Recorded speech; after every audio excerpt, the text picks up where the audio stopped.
Hi guys, welcome to technical study zone. अगर आप मेरे चैनल पे नया हो तो चैनल को सब्सक्राइब कर दीजिए, साथ में जो बेल आइकन है उसको भी प्रेस कर दीजिए। कुछ दिनों से हम लोग CITS सेमेस्टर 1 2018 में जो हुआ था उसके क्वेश्चन पेपर के ऊपर हम लोग डिस्कस कर रहे थे। तो इससे पहले पिछले जितना भी वीडियो है उसमें देखिएगा आप, फिटर, टर्नर, मशीनिस्ट, तीनों ट्रेड के ऊपर हम लोग डिस्कस किए थे। ठीक है, टोटल 50 क्वेश्चन करके दो पार्ट में हम लोग डिस्कस किए थे। तो आज हम करेंगे सेमेस्टर 1 जो मार्च महीने में हुआ था 2018 में CITS का। तो उसका फर्स्ट सेमेस्टर का मैकेनिक मशीन टूल मेंटेनेंस यानी कि MMTM जो ट्रेड है उसके ऊपर हम लोग डिस्कस करेंगे। टोटल 25 क्वेश्चन और अगला 25 क्वेश्चन हम लोग नेक्स्ट वीडियो में डिस्कस करेंगे। तो देखिए, ये जो क्वेश्चन हम लोग डिस्कस कर रहे हैं तो आप लोग ध्यान नहीं दे रहे, लेकिन ये जो क्वेश्चन है इसमें से कुछ कुछ क्वेश्चन आपको इजी लगेगा, लेकिन कुछ कुछ क्वेश्चन है जो आपके पास इजी नहीं लगेगा। तो ये एग्ज़ाम में आने वाला है। और क्या है, जो CITS का एंट्रेंस एग्ज़ाम होता है ना, तो CITS का एंट्रेंस एग्ज़ाम में ऐसे टाइप का ही क्वेश्चन पूछा जाता है, ज़्यादा हार्ड नहीं, ज़्यादा मतलब ये भी नहीं, तो मीडियम टाइप का क्वेश्चन पूछा जाता है। तो ये सब क्वेश्चन अगर आप देख लेते हैं तो आशा करता हूँ CITS एंट्रेंस एग्ज़ाम में कुछ क्वेश्चन कॉमन आने का संभावना है, क्योंकि DGD जो करता है एक ही क्वेश्चन हर एग्ज़ाम में बार बार रिपीट करता है। तो DGD के पास ये सब फाइल ऑलरेडी रखा हुआ है, तो क्या हो सके कि इसी टाइप का क्वेश्चन रिपीट हो जाए। ठीक है, तो चलिए आज का टॉपिक शुरू करते हैं। देखिए, हमारे पास फर्स्ट क्वेश्चन है,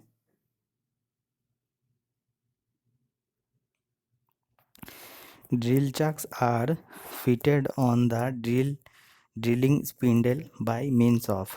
ड्रिल चक को एक डैश के माध्यम से ड्रिलिंग स्पिंडल पर फिट किया जाता है। तो क्या होता है, आर्बर, ड्रिफ्ट, पिनियन एंड की, नार्लिंग। तो ड्रिल चक को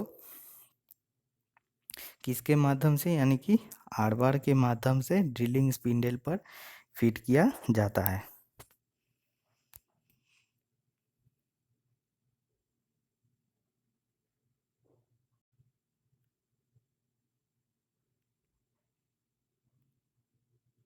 उसके बाद देखिए क्वेश्चन नंबर 2 है, which one of the following drilling machine is used for drilling hole where electricity is not available.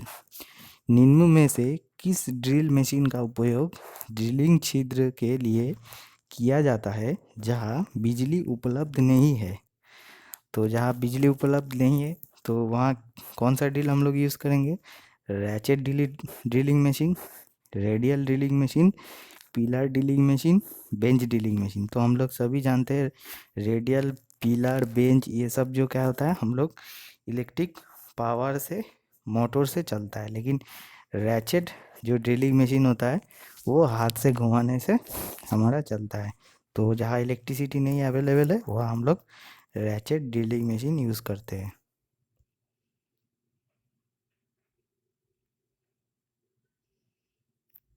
उसके बाद क्वेश्चन नंबर 3 देखिए, which is the cause of electric fire. तो आग लगने, इलेक्ट्रिक का जो, विद्युत का जो आग, तो उसका कारण क्या है। तो देखिए, फर्स्ट ऑप्शन है electric short circuit, loose connection, all of this, overloading the wire. तो आपका जो आंसर होगा, सही आंसर ऑल ऑफ दिस, क्योंकि इलेक्ट्रिक फायर जो होता है इलेक्ट्रिक का शॉर्ट सर्किट में भी होता है, लूज कनेक्शन यानी कि ढीला जोड़ में भी होता है, ओवरलोडिंग द वायर यानी तारों तारों का ओवरलोडिंग। ठीक है, तो आपका सही आंसर होगा ऑल ऑफ दिस।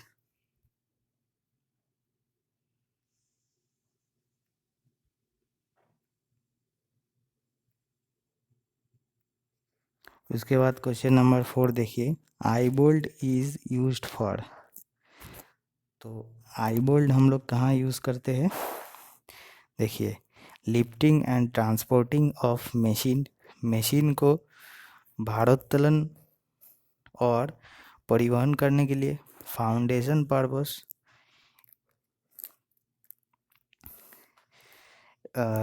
निम्न उद्देश्य, ट्रांसमिशन ऑफ पावर, पावर का ट्रांसमिशन के लिए, लॉकिंग डिवाइस, डिवाइस को लॉकिंग करने के लिए, लॉकिंग डिवाइस के लिए। तो आई बोल्ट हम लोग यूज़ करते हैं lifting and transporting of machine, मशीनों की भारोत्तोलन और परिवहन के लिए हम लोग आई बोल्ट यूज़ करते हैं। उसके बाद नेक्स्ट क्वेश्चन देखिए, hook spanner are also called, hook spanner जो होता है उसको और भी किस नाम से कहलाता है? तो प्लायर, रेंच, सॉकेट स्पैनर, सी स्पैनर। तो हुक स्पैनर को हम लोग सी स्पैनर भी बोलते हैं क्योंकि वो सी आकार का दिखने में होता है।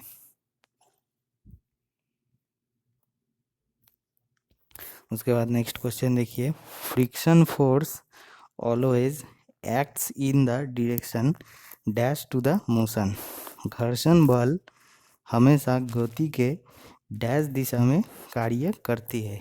तो घर्षण बल जो हमारा होता है तो गति का कौन सा दिशा में कार्य करता है? Opposite, none of this, normal, same. तो घर्षण बल हमारा हमेशा क्या होता है? ऑपोजिट दिशा, यानी कि सामने की दिशा में कार्य करती है। ठीक है। उसके बाद नेक्स्ट क्वेश्चन देखिए, एलेंड बॉल इज, एलेंड बॉल जो है वो क्या है? Provide with hexagonal depression in head, सिर में षटकोणीय विशेष विशेषपन के साथ प्रदान करना, यूनिफॉर्म स्ट्रेंथ बोल्ट, एक समान शक्ति बोल्ट, सेल्फ लॉकिंग बोल्ट और नॉन ऑफ दिस। तो एलेंड बोल्ट क्या है? Provide with hexagonal depression in hand, यानी कि सिर में षटकोणीय विक्षेपण के साथ प्रदान करना, सिर में षटकोणीय विक्षेपण के साथ प्रदान करना।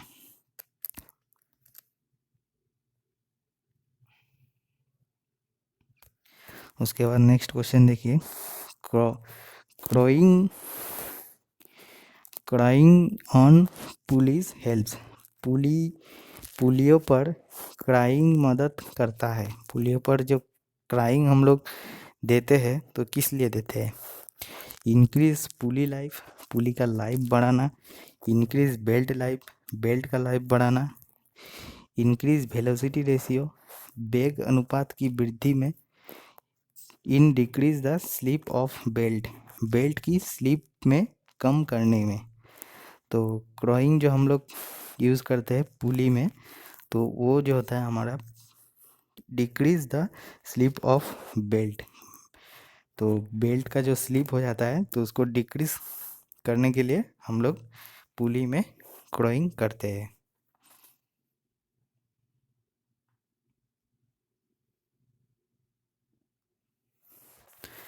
नेक्स्ट क्वेश्चन देखिए, two way plier is necessary to operates a, एक डैश को संचालन करने के लिए दो वे प्लायर आवश्यक है। तो ऑप्शन देखिए, सर्क्लिप, वायरिंग वायर नट, कासेल नट, लॉकिंग रिंग। तो सर्क्लिप जो होगा आपका सही आंसर होगा। एक सर्क्लिप को संचालन करने के लिए टू वे प्लायर आवश्यक है। ठीक है, क्योंकि सर्क्लिप के माथे में दो दो साइड होता है, सर्क्लिप का रिंग आकार का होता है और दोनों माथे में दोनों छिद्र रहता है, तो इसीलिए आपका टू वे प्लायर यूज़ करते हैं हम लोग।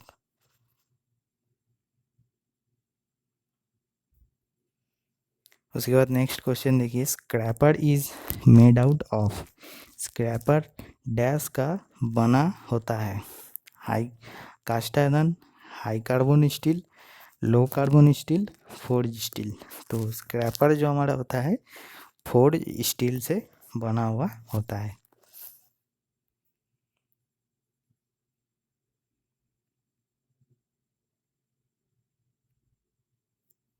उसके बाद हमारा नेक्स्ट क्वेश्चन देखिए,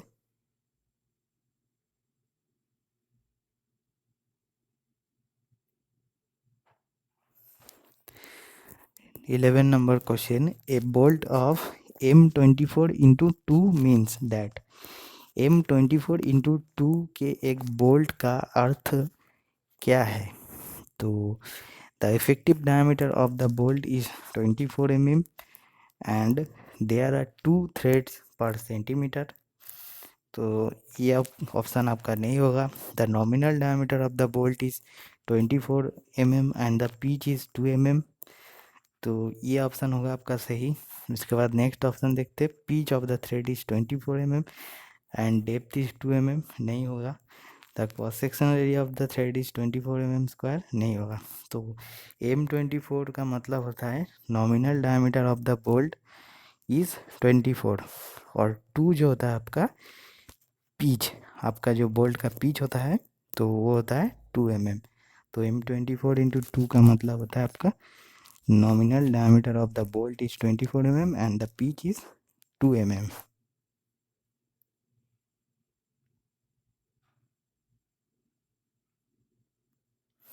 उसके बाद हमारा नेक्स्ट क्वेश्चन देखिए, tap washer are used for. Tap washer का उपयोग डैश के लिए किया जाता है, प्रिवेंटिंग वाइब्रेशन, कंपन को रोकने के लिए, self locking bolt, self locking bolt के लिए, locking the nuts larger area, nuts बड़े क्षेत्रों को लॉक करना, नन ऑफ दिस, इनमें से कोई भी नहीं। तो टैप वाशर जो हम लोग यूज़ करते हैं, locking the nuts larger area, nuts बड़े क्षेत्र को लॉक करना। तो नट्स को बड़े क्षेत्रों में लॉक करने के लिए इस्तेमाल किया जाता है टैप वाशर।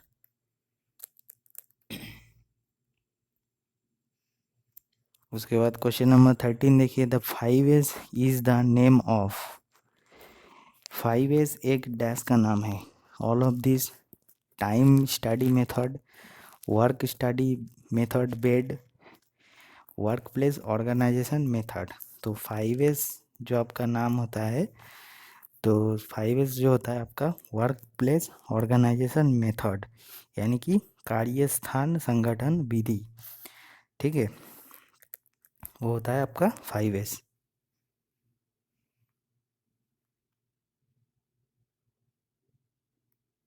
उसके बाद क्वेश्चन नंबर 14 देखिए, a rivet is specified by. एक रिवेट को डैश से विनिर्दिष्ट किया जाता है, shank diameter, length of rivet, length of head, type of head. तो एक रिवेट को स्पेसिफाई किया जाता है सैंक डायमीटर से, यानी कि सैंक व्यास से।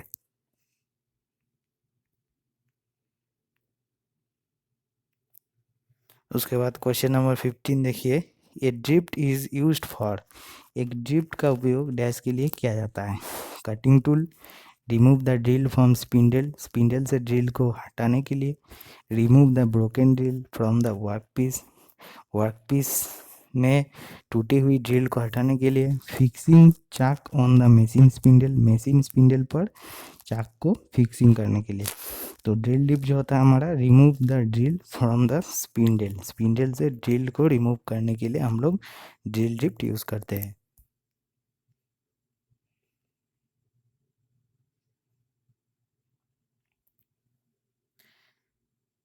नेक्स्ट क्वेश्चन है 16 नंबर, normalising of steel is done to. Steel का सामान्यीकरण डैश के लिए किया जाता है, remove strain caused by cold working, ठंडा काम करने के कारण थक निकाल, remove dislocation caused in the internal structure due to hot working, गर्म कार्य के कारण आंतरिक संचार संरचना में होने वाले अवस्था को हटाना, refine the grain structure, grain संरचना को परिष्कृत करना, ऑल ऑफ दिस, सभी विकल्प। तो normalising of steel is done to होता है आपका ऑल ऑफ दिस, यानी कि जितना भी आपका ऑप्शन दिख रहा है उसका सभी विकल्प।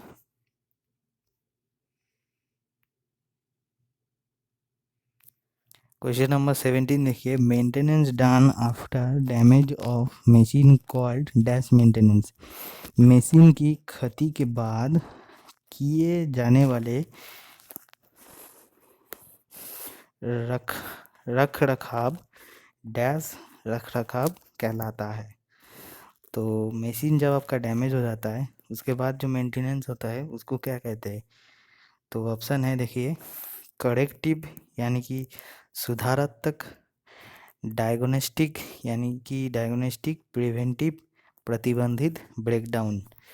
तो जब मशीन आपका डैमेज हो जाता है उसके बाद जो हम लोग मेंटेनेंस करते हैं उसको बोलते हैं ब्रेकडाउन मेंटेनेंस। उसके बाद क्वेश्चन नंबर 18 देखिए, a sine bar is use to measure. एक साइन बार का उपयोग डैश मापने के लिए किया जाता है। Surface roughness, gear profile, external taper, internal taper. तो एक साइन बार हम लोग यूज़ करते हैं इंटरनल टेपर, यानी कि बाहरी जो टेपर होता है उसको मापने के लिए हम लोग यूज़ करते हैं।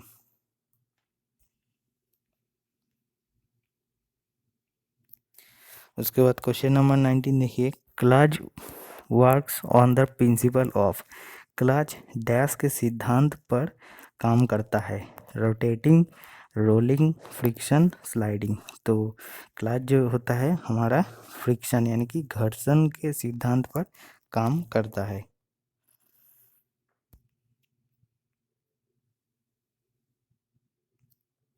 उसके बाद 20 नंबर क्वेश्चन देखिए, in case of electric fire which one of the following should not be used.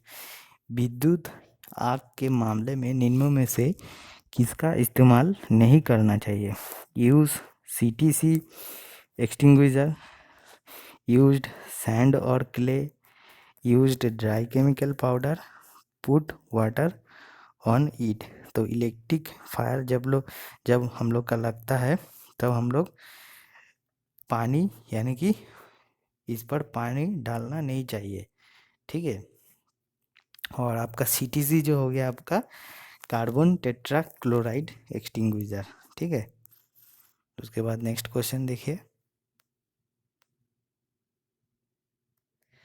Too much belt tension produce. बहुत अधिक बेल्ट तनाव उत्पन्न करता है।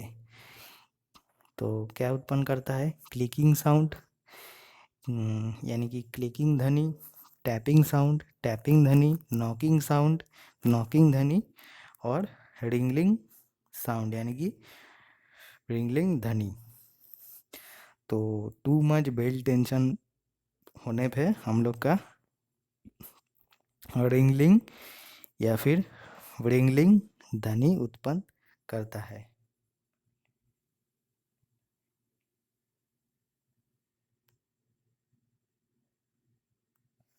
उसके बाद क्वेश्चन नंबर 22 देखिए, a dolly is the name given to a category of tools used in dash में प्रयोग किए जाने वाले औजारों की एक श्रेणी में लिए दिए जाने वाले नाम डॉली है। तो डॉली जो नाम दिया जाता है तो कौन सा कैटेगरी टूल का नाम डॉली दिया जाता है? तो ऑप्शन देखिए, testing seat metal, piercing seat metal, soldering seat metal, और शेपिंग सीट मेटल। तो डॉली जो हमारा होता है शेपिंग सीट मेटल यानी कि सीट धातु को आकार देना, ठीक है। तो उसमें प्रयोग किए जाने वाले औजारों की एक श्रेणी जो होता है उसका नाम डॉली होता है।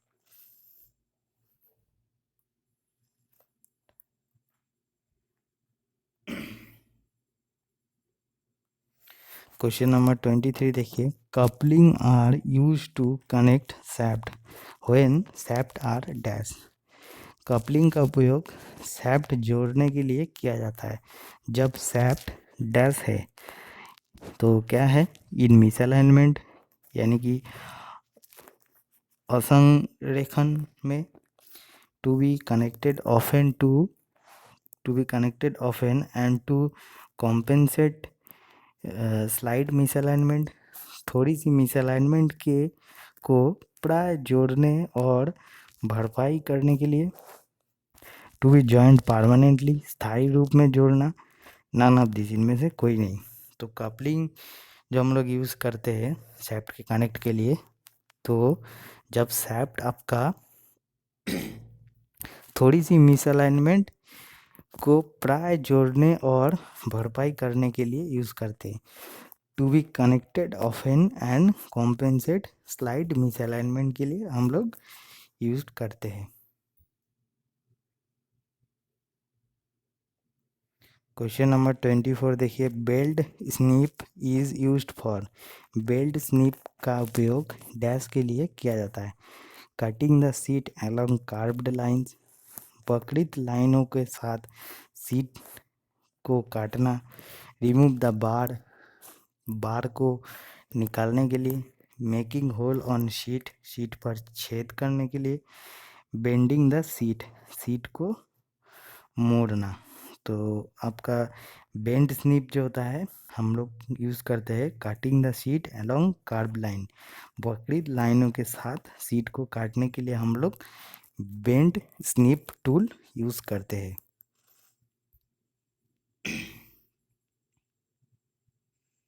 उसके बाद इस पार्ट का हम लोग का लास्ट क्वेश्चन देखते हैं, 25 number question. A trainee who is conscious not breathing has a week pulse needs. एक प्रशिक्षु जो जागरूक है, सांस नहीं ले पा रहा है, कमज़ोर पल्स है, उसे ज़रूरत है। तो एक प्रशिक्षुक है जो जागरूक है और सांस नहीं ले पा रहा है, कमज़ोर पल्स है, तो उसे क्या ज़रूरत है?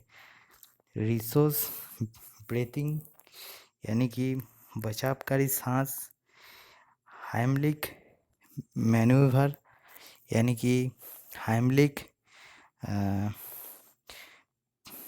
पेट पौत्रेबाजी, back blow and chest thrusts, back blow और सीना थ्रस्ट और सीपीआर। तो उसको चाहिए, आपका सही आंसर होगा रेस्क्यू ब्रीथिंग यानी कि बचावकारी सांस, उसे ज़रूरत है। तो ये था आज का हमारा टोटल 25 क्वेश्चन। तो मिलते हैं नेक्स्ट 25 क्वेश्चन के साथ अगला वीडियो में। तो चलिए इतना ही आज के लिए। अगर वीडियो आपको अच्छा लगे तो लाइक कर दीजिए, शेयर कर दीजिए, और आपका मन में कुछ अगर क्वेश्चन है तो कमेंट्स करके बोल सकते। चलिए, थैंक यू।